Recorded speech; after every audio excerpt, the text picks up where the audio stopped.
Hey guys, Darren Miles Photography, based here in beautiful, sunny Southwest Florida.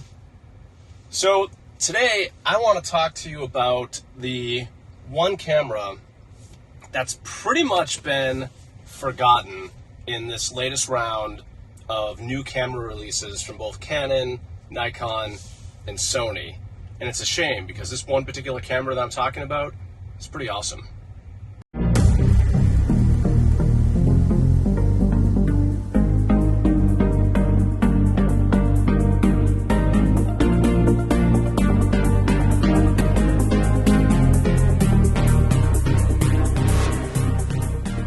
So I'm coming to you today because I want to talk to you about the Nikon Z5. Recently, as everybody knows, Sony and Canon have just sucked all the oxygen out of the room with the R5 and the R6 and the Sony A7S Mark III. Nikon's kind of been forgotten, and their sales reflect that they've been forgotten as well. As many of you know, who've been watching my channel for a while, I'm the kind of guy, I gotta have a camera with 2 memory card slots. It's a requirement for me. I have to have it. The reason why that is because I shoot weddings and I just don't want to take that chance. I know a lot of folks have no problem taking that chance. I do.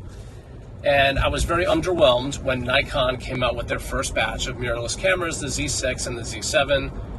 Both good cameras, both very capable cameras, but both of them also had 1 memory card slot. And frankly, the native glass that they came out with was kind of not that exciting. And then I kind of forgot about Nikon. I started looking at other options. I bought an R6, and by the way, I think it's great. I love the R6. But Nikon finally came out with the Z5. It's kind of been the forgotten camera in this latest round of new releases from the major manufacturers.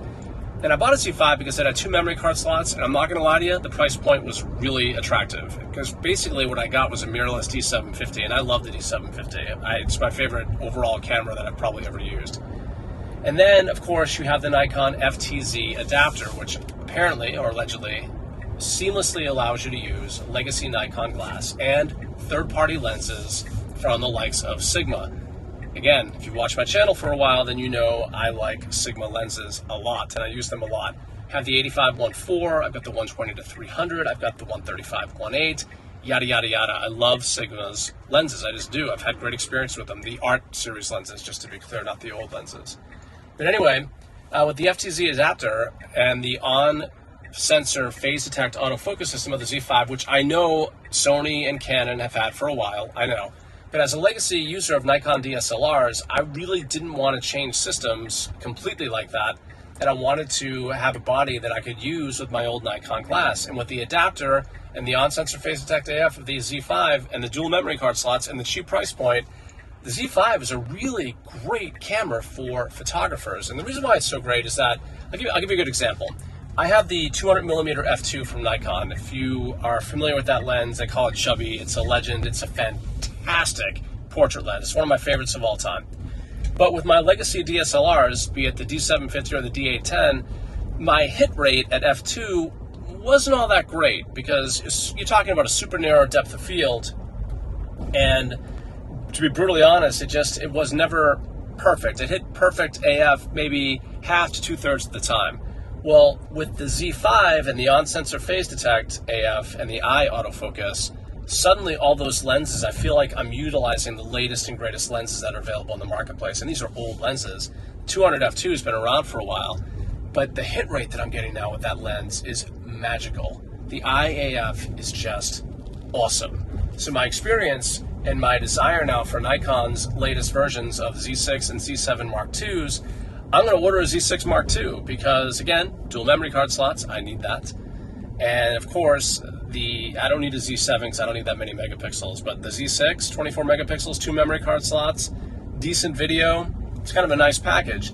Z5, I think, as of right now, again, in spite of all the fanfare of the Sony A7S Mark III and the Canon R5 and R6, the Nikon Z5 has been completely lost in the shuffle.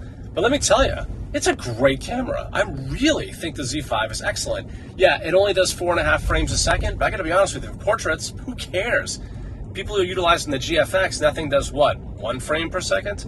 So, 4.5 frames per second, it works for me. I'm not shooting sports with that. If you're shooting sports, don't get it. I mean, obviously, consider one of the other 2 bodies. But all things put aside, bottom line of this video is I feel like the Z5 and the adapter have breathed new life into my Nikon legacy glass and my third-party lenses like like Sigma, like my 135 and my 85.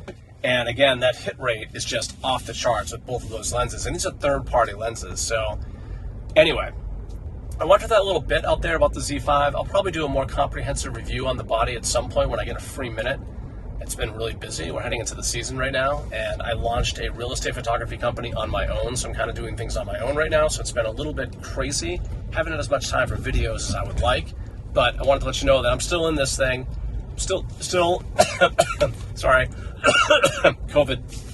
I'm still using still photographing constantly, but I'm so busy, I just haven't had enough time to make videos for YouTube, so I'm squeezing one of these in.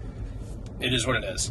Anyway, Darren Miles Photography, based here in beautiful, sunny Southwest Florida. If you're thinking about getting a new mirrorless body and you are a legacy Nikon user, do not be afraid. The Z5 is a great little camera. So go forth, buy one, conquer the earth, and take lots of pictures.